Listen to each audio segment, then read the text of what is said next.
नमस्कार, मैं हूं सोनिया। दूरदर्शन चंडीगढ़ विशेष में आपका स्वागत है।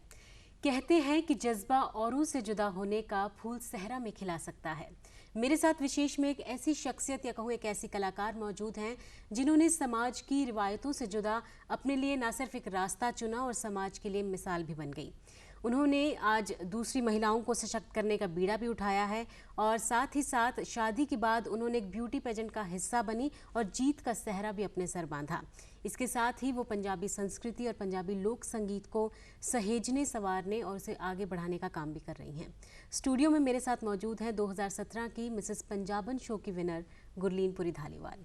गुरलीन, बहुत बहुत स्वागत है कार्यक्रम में। Pleasure to have you on our show. Thank you ma'am. Gurleen, अगर हम ब्यूटी पेजेंट की बात करें तो अक्सर हम अगर हमारे देश की बात करें तो ऐसा अक्सर होता है कि लड़कियों के या तो करियर ऑप्शंस ख़त्म हो जाते हैं या फिर ज़्यादा लिमिटेड ऑप्शंस उनके पास होते हैं, लेकिन शादी के बाद ब्यूटी पेजेंट का हिस्सा बनना और उसके बाद उसे जीतना भी, क्या कुछ तैयारी करनी पड़ी? तैयारी तो बहुत सारी थी, लेकिन डिसीज़न जो था वो इंस्टेंट था, बहुत सडन था जी। हमेशा से स्कूल टाइम से लेके कॉलेज टाइम तक स्टेज से जुड़ी रही और शादी के बाद 1 साल तो उसी चीज़ में उलझे रहे। मैनेज कैसे करना है, कैसे एक्सट्रीम्स को हैंडल करना है या कैसे नई ज़िंदगी का हिस्सा बनना है जी।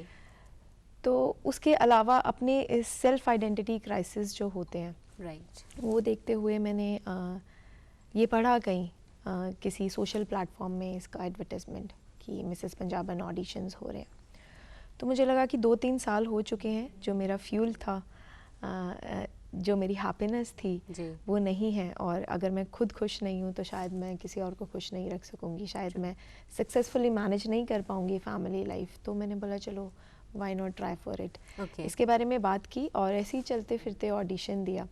तो ऑडिशन से लेकर जीतने तक का सफ़र, अभी यहाँ तक स्टूडियो आने तक का सफ़र बहुत ही मेमोरेबल था, बहुत ही लंबा था। एक एक चीज़, एक एक तैयारी मुझे याद है और मैं बयां कर सकती हूँ। अगर हम फैमिली की बात करें, क्योंकि अक्सर फैमिलीज़ का सपोर्टिव होना बहुत कम होता है। अगर हम लड़कियों की बात करें, मॉडलिंग जैसे क्षेत्र में जाना और उसके बाद ब्यूटी पेजेंट खासकर उसका हिस्सा बनना, आपकी फैमिली में वो सपोर्ट आपको था शुरू से? मैम, हम सपोर्ट की बात करते हैं और हम एम्पावरमेंट की भी बात करते हैं जी। तो सपोर्ट नो डाउट ज़रूरी होता है इनिशियली, आपको उस शेल से निकलने के लिए, उस मोल्ड को तोड़ने के लिए, अपने कंफर्ट लेवल से निकलने के लिए सपोर्ट ज़रूरी होता है। सपोर्ट डेफिनेटली था मेरा, दोनों मायके साइड से भी और ससुराल साइड से भी, बिकॉज़ मेरी लव मैरिज है। तो हस्बैंड को पता था कि मेरी हैप्पीनेस क्या है या मैं हमेशा स्टेज के साथ जुड़ी रही हूँ। तो मैंने आश्वासन दिया कि मैं बहुत ही अच्छे से मैनेज कर लूँगी या फैमिली लाइफ डिस्टर्ब नहीं होगी, अपनी सारी रिस्पॉन्सिबिलिटीज़ बखूबी निभाऊंगी। और वो करने के बाद मैंने कोशिश की। लेकिन एक होता है गुरलीन की फैमिली को कॉन्फिडेंस में लेना, और एक होता है कि शादी के बाद जो हमारा एक लिंक टूट जाता है, वर्किंग कॉन्फिडेंस जो है वो इतना नहीं आ पाता है। खुद को भी कॉन्फिडेंस देना बहुत ज़रूरी है, अपने हुनर पर भरोसा होना बहुत ज़रूरी है। उसके लिए क्या कुछ तैयारी आपने की? उसके लिए किसी भी प्लेटफॉर्म पे जाना बहुत ज़रूरी है। जी, ठीक है, आपका जो कॉन्फिडेंस है, आपका जो हुनर है, उसको मुहैया कराने के लिए एक स्टेज ज़रूरी है, एक प्लेटफॉर्म ज़रूरी है। आप जितने प्लेटफॉर्म्स में जाओगे आपका कॉन्फिडेंस रीगेन होगा। जैसे मैं बात करती हूँ मिसेस पंजाबन की, मैंने शादी के बाद शायद मेरा ये सेकंड प्लेटफॉर्म था। पहले प्लेटफॉर्म में गई तो मैं फाइनलिस्ट थी, मैं एक शो में गई, मैंने बहुत अच्छा परफॉर्म किया, लेकिन मैं वहाँ जीत नहीं सकी। तो वहाँ कहीं मेरा आत्मविश्वास टूट गया था। मुझे लगा कि शायद मैं लिंक में नहीं रही, या बहुत सारी मेरे में अभी कमियां हैं जिनमें काम करना पड़ेगा, या इन सब शोज से मेरा भरोसा उठ गया। मुझे लगा कि नहीं, सब हॉक्स होते हैं, सब फिक्स्ड होते हैं। बिकॉज जब हम अपना बेस्ट देते हैं तो हमें ऐसा लगता है कि वी शुड विन ना, तब हमें ऐसा नहीं लगता कि that was not our day, जी। चाहे आपने अपना बेस्ट भी दिया है, हो सकता है किसी का बेस्ट आपसे ज़्यादा अच्छा हो और वो बिल्कुल। ज़्यादा स्ट्राइकिंग हो और वो ज़्यादा अच्छे से प्रेजेंट हुआ हो। बिल्कुल। तो दूसरी बार ये स्ट्रगल था। जी। वहाँ हारने के बाद दूसरी बार दोबारा जाना, दोबारा मेहनत करनी, दोबारा ऑडिशंस, दोबारा ए से शुरू करना, बिल्कुल। वो मुश्किल था। उसके लिए सपोर्ट नहीं था। ओके। उसके लिए सपोर्ट डेफिनेटली नहीं था, बिकॉज़ बहुत सारी चीज़ें होती हैं। आप किसी भी प्लेटफॉर्म पे जाते हो, किसी भी स्टेज पे जाते हो, वो सिर्फ आपका ही कंफर्ट लेवल से निकलना नहीं होता। जी। बहुत सारी चीज़ें होती हैं, सब रिस्ट्रिक्शंस, बैरियर्स निकलना। फाइनेंशियल स्टेबिलिटी ज़रूरी है, क्योंकि आप किसी भी ब्यूटी पेजेंट में जाते हो या जी। किसी भी कंपटीशन में जाते हो तो वो उसमें बहुत पैसा लगता है। जी। तो मैं नहीं चाहती थी कि मैं ऑलरेडी बहुत ज़्यादा बर्डन दे चुकी हूँ एक बार, जी। तो मैं नहीं चाहती थी कि मैं दोबारा वो चीज़ करूँ। तो मैंने क्या किया, मैंने 3-4 महीने डांस क्लासेस दी। I am a Giddha tutor also. जी। तो मैंने बहुत सारे पैसे इकट्ठे किए और आपको शायद गिद्दियां दी रानी का जो टाइटल जी, है वो भी जी, आपको मिला जी, था जी, इस जी, दौरान। कॉलेज में। एंड ब्यूटी पेजेंट्स में भी मुझे ये सब टाइटल मिला था, दोनों ब्यूटी पेजेंट में। जी। तो वो सब फाइनेंशियल स्टेबल होने के बाद लुधियाना में हमारा ये ऑडिशंस होते थे और जी। लुधियाना में ही ऑडिशन क्लियर करने के बाद ग्रूमिंग सेशन और फिनाले होता था। जी। बिकॉज सेंटर ऑफ पंजाब है, largest city of Punjab, maximum shows वहीं होते हैं। तो आई यूज़ टू मेक श्योर कि मैं अप डाउन करूँ, खुद जाऊँ, खुद आऊँ और सारा पैसों का बंदोबस्त भी खुद करूँ। और वहाँ पे जितना भी खर्चा होता है, चाहे वो ड्रेसेस का है, चाहे वो ग्रूमिंग फ़ीस है, जी। चाहे आपके अटायर्स हैं, कॉस्ट्यूम्स हैं, या किसी भी चीज़ पे आपके मिसनीलियस खर्चे हो रहे हैं, वो मैं जी। खुद उठा सकूं और अप डाउन करूं, वहाँ स्टे ना करूं। बिकॉज़ फैमिली लाइफ है, यहाँ पे डिस्टर्ब होगी और यहाँ आने के बाद वही रेगुलर लाइफ। जी। So this is how I managed. और हमारे दर्शकों, जो हमारे दर्शक हैं वो अब्रॉड में भी काफ़ी हैं और काफ़ी सराहते हैं कलाकारों को भी और कला को भी। मैं चाहूँगी कि पंजाबी में आप कुछ अपना अनुभव शेयर करें, क्योंकि मैं पढ़ रही थी आपने बायोटेक्नोलॉजी किया, यूर मेडिकल स्टूडेंट जी अदरवाइज, जी जी जी। और आपने उससे हटकर शादी के बाद सीधा एक कहीं कि मॉडलिंग क्षेत्र में जाना और जी। मिसेस पंजाबन का खिताब जीतना भी, पीछे मुड़कर देखती हैं तो ज़िंदगी कितनी बदल गई। थैंक यू आपने पंजाबी में बोलने के लिए। मेरी पंजाबी निकल रही सी उदों ही। अच्छा। हमेशा तो ब्राइट स्टूडेंट सी, हाँ जी। स्कूल तो लेके कॉलेज ਵਿੱਚ ਸਾਇੰਸ ਸਟੂਡੈਂਟ ਸੀਗੀ हम्म। ਤੇ I was the only one who used to perform. Okay. ਮੇਰੀ ਕਲਾਸ 'ਚ ਟਿਪੀਕਲ ਗੀਕ ਸੀਗੇ ਤੇ ਜਿਹੜੇ ਟਿਪੀਕਲ ਪੜਾਕੂ ਕੀੜੇ ਆਪਾਂ ਜਿਨ੍ਹਾਂ ਨੂੰ ਕਹਿੰਦੇ ਹਾਂਜੀ। ਆ ਨਾ, ਬਹੁਤ ਮੁਸ਼ਕਿਲ ਸੀਗਾ ਉਦੋਂ ਵੀ, but I used to manage successfully. ਵੀ ਟੀਚਰਸ ਨੂੰ ਵੀ ਪਤਾ ਸੀਗਾ, ਪੈਰੈਂਟਸ ਨੂੰ ਵੀ ਪਤਾ ਸੀਗਾ ਬ੍ਰਾਈਟ ਹੈ, but at last seal manage ਕਰ ਲੂਗੀ। ओके। स्कूल निकल गया, बायोटेक्नोलॉजी की थी। I have done BSc in biotechnology honours and MSc in biotechnology. इस तो बाद इनफैक्ट PhD ਦਾ एग्जाम मैं क्लीयर किया, एनरोल्ड इन Okay. PhD। ਤੇ ਜਦੋਂ ਤੱਕ ਕਾਲਜ ਲਾਈਫ ਸੀਗੀ ਉਦੋਂ ਤੱਕ ਮੈਨੇਜ ਹੋ ਰਿਹਾ ਸੀਗਾ, जी। ਬਿਕਾਜ਼ ਯੂਥ ਫੈਸਟੀਵਲਸ ਕੀਤੇ। ਜਦੋਂ ਖਤਮ ਹੋ ਗਿਆ ਕਾਲਜ ਲਾਈਫ ਐਂਡ ਸਕੂਲ ਜੀ। ਲਾਈਫ, ਪਲੇਟਫਾਰਮ ਖਤਮ ਹੋ ਗਏ। ਜਿਹੜਾ ਮੇਰਾ ਫਿਊਲ ਸੀਗਾ, ਜਿਹੜੀ ਮੇਰੀ ਹੈਪੀਨੈਸ ਸੀਗੀ, ਉਹ जी। ਖਤਮ ਹੋ ਗਈ। देन आई थॉट कि अच्छा ठीक है, रिसर्च वर्क करते हैं। I have cleared GATE, so इदा ही होना चाहिए ना। हाँ जी। This is how it should be. Join किया रिसर्च वर्क, बहुत मोनोटनस लगा। 10 to 5, 9 to 5, 9 to 6, 9 to 7। Right. Platforms नहीं थे। हाँ जी। मुझे लगा ये तो नहीं करना, दिस इज़ नॉट मी। क्या करना है ये नहीं पता, ओके। बट ये तो फिलहाल नहीं करना। आई थिंक ये लाइफ का बड़ा इंपॉर्टेंट डिसीजन होता है कि बहुत रिजेक्ट इम्पोर्टेंट क्या करना है। डेफिनेटली बहुत Yeah. इंपॉर्टेंट डिसीजन है। अभी कई बार, अभी आप मुझसे पूछो तो अब बहुत बार मैं इस चीज़ को रिग्रेट भी करती हूँ कि मैंने एक बहुत ही प्रोफेशनल कोर्स किया, MSc इन बायोटेक्नोलॉजी, और उसके बाद PhD में भी एनरोल किया। कभी ऐसा लगता है कि स्टेबिलिटी नहीं है लाइफ में, और अपनी फ्रेंड्स को देखती हूँ, कुछ कॉर्पोरेट्स में है या कुछ रिसर्च वर्क में है या कुछ बहुत ही एस्टीम्ड इंस्टीट्यूट्स में है, तो कई बार लगता है कि वो स्टेबिलिटी नहीं है मेरे पास। राइट। बट जब स्ट्रगल करते देखती हूँ ना, तो मुझे लगता है कि नहीं यार, एटलीस्ट आई एम हैप्पी। या ठीक है, स्टेबिलिटी नहीं है, but I am happy in what ever I am doing. मेरे को खुशी मिल रही है। क्रिएटिविटी वाज योर कॉलिंग, या जिसके लिए आप एग्जैक्टली वेट कर रही थी। जी, बिल्कुल बिल्कुल। वो तो नहीं था, बहुत सारे पार्ट्स थे लेकिन सॉलिडली वो नहीं था। जी। गुरलीन, जब आप इसकी तैयारी भी कर रहे थे तो कोई एक रोल मॉडल था जिसको देखकर आपने लगा कि कुछ ऐसा बनना है, या दिमाग में कहीं था कि मुझे जीतना है? एक होता है, एक थॉट होता है कि चलिए एक बार ट्राई कर देखते हैं, और एक होता है कि मुझे ट्राई भी करना है और मुझे जीतना भी है। तो किसी को इंस्पिरेशन मान के आप चल रही थी? मैं ऑनेस्टली बताऊं, एज सच मेरा इंस्पिरेशन कोई नहीं था। एज सच इंस्पिरेशन कोई नहीं था स्टेज के लिए। बस मैं हमेशा से स्टेज आर्टिस्ट रही हूँ और एप्रिसिएशन ही ऑडियंस का मेरा क्राउन होता था जी। तो वो जो ऑडियंस जो थी वो ही मेरा इंस्पिरेशन थी, और आज भी वही मेरा इंस्पिरेशन है। एज सच कोई इंस्पिरेशन नहीं था कि मुझे लगा कि इनको देख के मुझे करना। मुझे सिर्फ अपनी परफॉर्मेंस देख के खुशी होती थी, या कुछ स्टेज आर्टिस्ट को देखती थी तो मुझे लगता था कि नहीं यार, I can also be protagonist.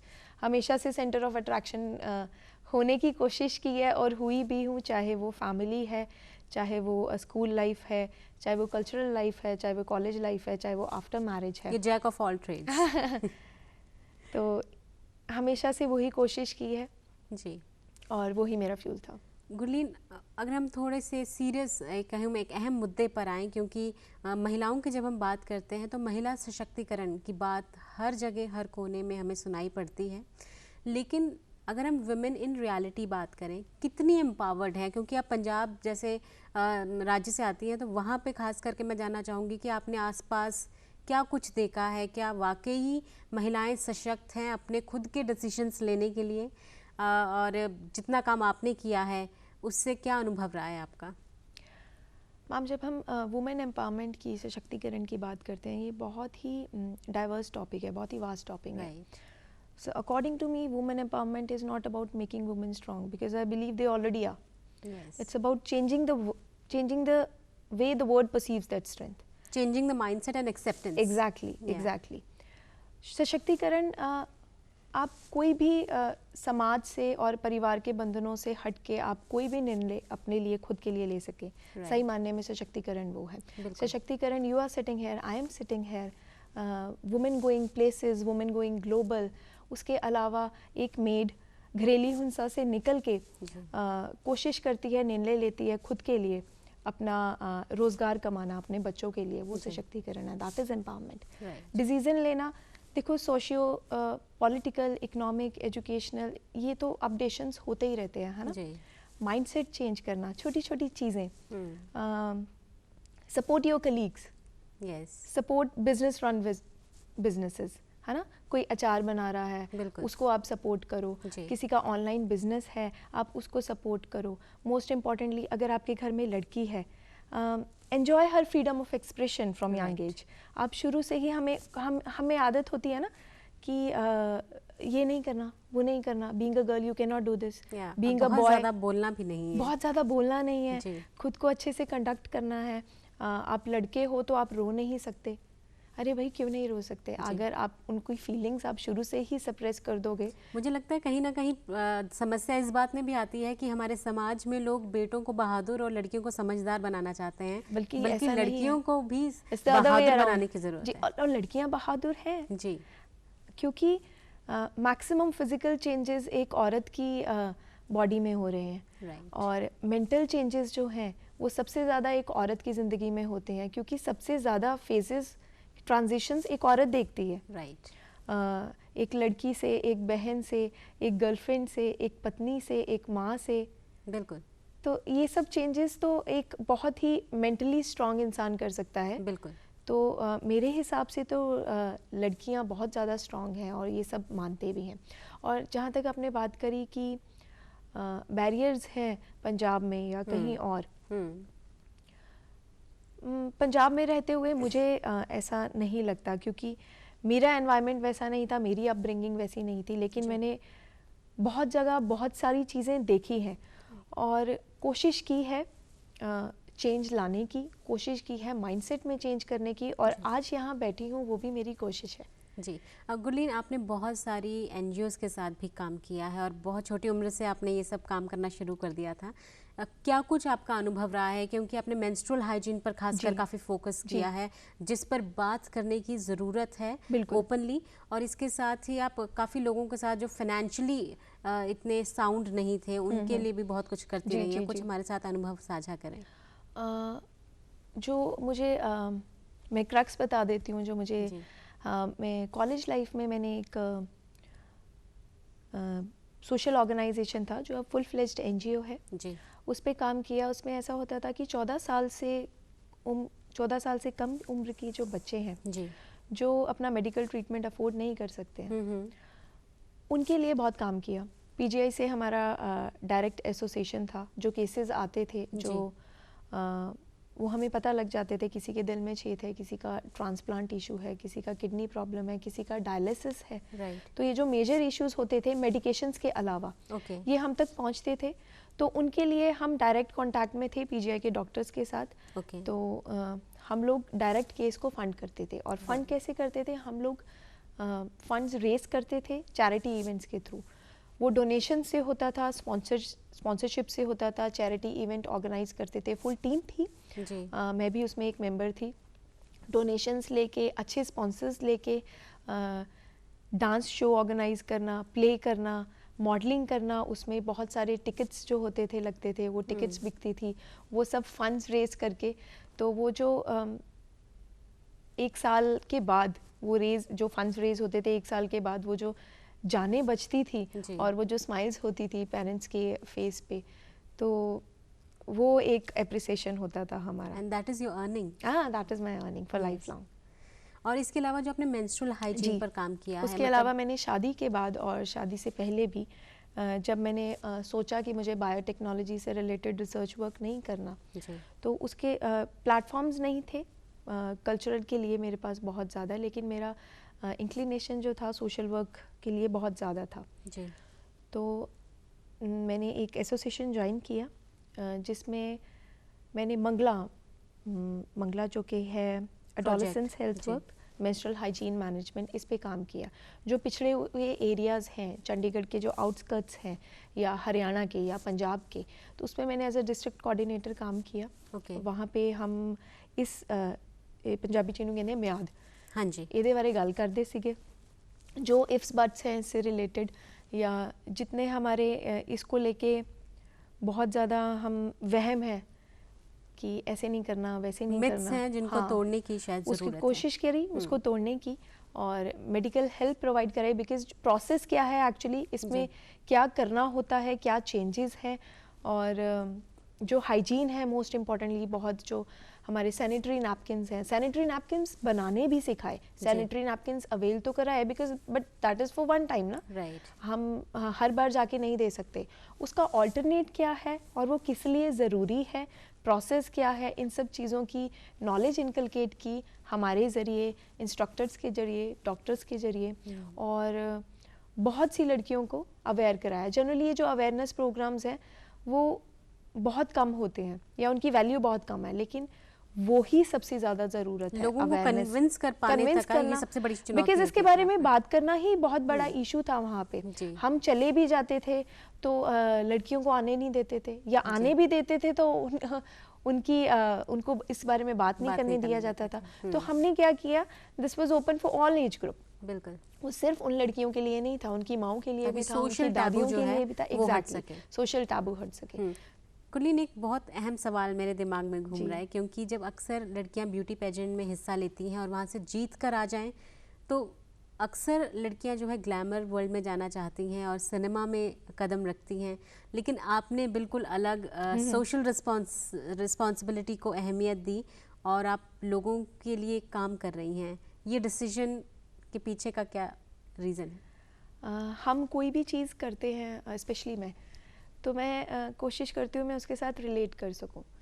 No doubt बहुत अपॉर्चुनिटीज़ थी मेरे पास, कमर्शियल भी, लेट इट बी मॉडलिंग या फिल्म लाइन, राइट, बट मैं कनेक्ट नहीं कर सकी। मुझे लगा कि मैं खो जाऊँगी, मैं भीड़ का हिस्सा बन जाऊँगी, मेरे आइडेंटिटी क्राइसिस होंगे, this is not me, right. तो मैं उस वक्त तो उस चीज़ के साथ कनेक्ट नहीं कर सकी, पर स्टेज के साथ जुड़े रहना था। तो बहुत सारे प्रोजेक्ट्स मैंने ऐसे किए भी जो कुछ कमर्शियल थे, या मैंने बहुत से स्टेज शोज किए। मॉडलिंग की बात करें, मूवीज भी की हैं जी, मैंने 2 शॉर्ट मूवीज, सोशल मैसेज देने की, सोशल मैसेज थी। एक थी लोग क्या कहेंगे, वही जिसकी बात आपने करी कि कितने सोशल बैरियर्स होते हैं खासकर लड़कियों के, अराउंड कि ठीक है कर तो सकते हैं लेकिन ये क्या कहेगा वो क्या कहेगा, उस पे बेस्ड है। एंड अदर वाज मेरी बहू मेरा अभिमान, वो भी बहुत ही खूबसूरत सोशल मैसेज है वुमेन एम्पावरमेंट पे या फेमिनिज्म पे, या कैसे एक लड़की बहुत ही बखूबी मैनेज कर सकती है फैमिली लाइफ भी और अपने पैशन को भी जी सकती है। तो इन सब चीज़ों की बात करी। और मॉडलिंग की बात करें तो मैंने मॉडलिंग सोशल शोज़ के लिए करी है। एक बहुत ही अच्छा मेरा एक्सपीरियंस था। एसिड अटैक विक्टिम सर्वाइवर्स के साथ मैंने एक मॉडलिंग शो करा एज अ शो स्टॉपर। तो वो it was not about me, it was about them. तो एक ब्यूटी जो होती है हमारे कन्वेंशनल ब्यूटी जो होती है उसका बैरियर तोड़ के कि जो एसिड अटैक विक्टिम सर्वाइवर्स थी उनको कॉन्फिडेंस देना, उनको उस शेल से निकालना, उनके लिए वो शो था। आपने बहुत सराहनीय काम है। गुलीन, हम आपके कुछ पर्सनल लाइफ के बारे में भी जानना चाहेंगे, क्योंकि आप काम भी कर रही हैं, आप एनजीओज के लिए भी लोगों के लिए काम कर रही हैं, साथ में अपना खुद का प्रोफेशनल काम करना और फैमिली को मैनेज करना। क्या आपकी फैमिली में कौन कौन है और किस तरीके से आप मैनेज करती हैं अपने टाइम को? मेरी फैमिली में माय पेरेंट्स ऑफ कोर्स, भाभी हैं, भाई हैं, भतीजा है, और यहाँ ससुराल में मेरे हस्बैंड हैं and my mother in law. तो बहुत ही सिंपल फैमिली है जी, बहुत छोटी सी फैमिली है और बहुत ही सिंपल फैमिली है। My mother in law is early window. तो थोड़ा मुश्किल रहा मेरे को स्टार्टिंग में, क्योंकि हमारी अपब्रिंगिंग डिफरेंट है और जहाँ से हम आए हैं वो बहुत डिफरेंस है। बट मुझे लगा कि वो इस स्टेज पे नहीं है जिनको मैं मोल्ड कर सकूं। मैं उस स्टेज पे हूँ जो मैं मोल्ड हो सकती हूँ और मैं कंफर्ट दे सकती हूँ उनको। क्या बहुत जनरेशन गैप है, तो मैंने कोशिश करी कि हमेशा हम जीतते आए ना, ऑडियंस को भी जीतते हैं ना, बिल्कुल। तो let's start from home only. बिल्कुल। तो वो कोशिश करी, तो वो कोशिश अभी भी जारी है। बिल्कुल, बहुत बढ़िया। गुलीन, अगर हम संस्कृति की बात करें, कल्चर की बात करें, क्योंकि आपने शो में पंजाबी कल्चर को बहुत बखूबी निभाया भी और उसे रिप्रेजेंट भी किया है, तो अगर आज के समय की, आज के दौर की मैं बात करूं तो पंजाब में या किसी भी राज्य की हम बात करते हैं, क्योंकि आजकल हम जो आज़ादी की भी हम बात कर रहे हैं तो अमृत महोत्सव चल रहा है, जहाँ पर हम अपने इतिहास की बात कर रहे हैं, परंपरा की बात कर रहे हैं, विरासत की बात कर रहे हैं। आप कहाँ देखती हैं कलाकारों को और कला को? क्योंकि आज की जो यंग जनरेशन है, चाहे हम ड्रग्स की बात करें, नशों में हैं और कला की तरफ इतना रुझान नहीं है, साहित्य की तरफ रुझान नहीं है, इतना रिच पंजाबी जो कल्चर है वो कहीं खोता जा रहा है। क्या कहना चाहेंगे? अगर यही बात आप मुझसे 2 साल पहले करते तो मैं इसको बहुत संजीदगी से लेती कि नहीं, जो हमारा स्पेशली पंजाब में रहते हुए पंजाब का जो यंगस्टर है वो बहक गया है। बट आज की डेट में मुझे ऐसा नहीं लगता। मैं सोशल प्लेटफॉर्म देखती हूँ और मैं बहुत लोगों को देखती हूँ बहुत अहम मुद्दों पे बात करते हुए, चाहे वो अपनी कला के थ्रू हो। लोग बहुत वोकल हैं जी। मैंने देखा है कोई आर्ट के थ्रू अपना रोष प्रकट कर रहा है या अपनी बात जारी कर रहा है। हाँ, बात करते हैं कलाकारों की तो वो थोड़े कमर्शियल हो जाते हैं बिकॉज अपने बारे में बात करते हैं। लेकिन अगर आजकल तो हम एक आम इंसान भी, इतने प्लेटफॉर्म्स हैं, वोकल हो सकता है किसी भी मुद्दे के लिए। तो जब हमारे पास कोई टैग होता है, जब हमें बहुत लोग फॉलो करते हैं, बहुत लोग सुनते हैं, मिलियन ऑफ फॉलोअर्स हैं आपके, इतनी फैन फॉलोइंग है, तो एक सोशल रिस्पॉन्सिबिलिटी बनती है जी। करने वाले करते भी हैं और जो लोग नहीं करते हैं वो लॉन्ग लिव नहीं है मेरे हिसाब से, वो ज़्यादा देर तक चलने वाला नहीं है। पर हेरिटेज की बात करते हैं हम, तो मैं चंडीगढ़ में रही हूँ हमेशा से जी। 2 तरह की इनकलकेटिंग होती है, या हमारा एजुकेशन सिस्टम है या फैमिली है। एजुकेशन सिस्टम में लूप होल्स हो सकते हैं, है भी है कि सामाजिक स्तर पर भी बदलाव होने, सामाजिक स्तर बिल्कुल बहुत ज़रूरी है। चलिए, जाते जाते मैं चाहूँगी कि हमारे दर्शकों को, खासकर उन महिलाओं को जो होम मेकर हैं, उनको आप क्या एडवाइस देना चाहेंगे, उनके लिए क्या मैसेज आप देना चाहेंगे? बहुत ही बेसिक सा मैसेज है कि कोशिश कीजिए अपने लिए वक्त निकालने की और अपने प्रोटेक्टिव शेल से निकलने की, अपने मोल्ड को तोड़ने की। बिकॉज़ सिर्फ आप ही हो जो अपने लिए कुछ कर सकते हो। आपकी खुशी आप में है, उस खुशी को ढूंढिए, उसके लिए समय निकालिए, कोशिश कीजिए। टैलेंट जो आपका है उसको किसी भी प्लेटफॉर्म के थ्रू आप रिप्रेजेंट Sky कर is the limit for सके। them. बिल्कुल, sky is the limit for them and come out of your protective shields, stay happy, stay blessed, keep smiling. क्योंकि आप डांस और गिद्दा दोनों की आपको महारत हासिल है, तो मैं चाहूँगी कि हमारे पंजाबी दर्शकों के लिए और हमारी ऑडियंस के लिए अगर आप एक बोली बोल दें तो एक माहौल बन जाएगा। एक छोटी सी टीचर वाली बोली करती हूँ। जी।